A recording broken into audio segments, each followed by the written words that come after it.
Kuya Rodney, may tama ka ng baril. Pumunta tayo sa ospital. Wag na, Elisa. Ang mahalaga, makakabalik ka na sa bahay niyo. Masaya ako kasi kahit pa paano nailigtas kita. Yun din yung bilin sa akin ni Ruel. Elisa, humihingi ako ng tawad sa nagawa ko sa'yo. Sorry. Sorry dahil maling paraan yung sinagawa ko para magkapera. Elisa, pakihingi na rin ako ng tawad sa mga magulang, lalong-lalo na kay Dolores.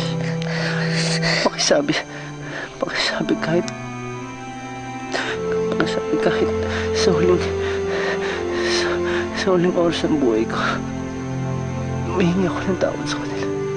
Kuya Rodney, mabubuhay ka! Kuya Rodney!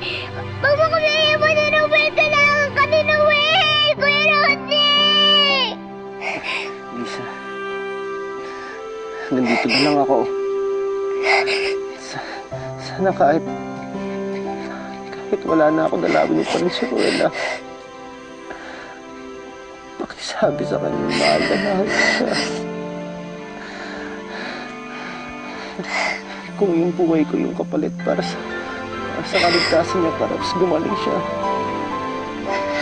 tatanggapin kayo ng maluwag sa puso. Elisa,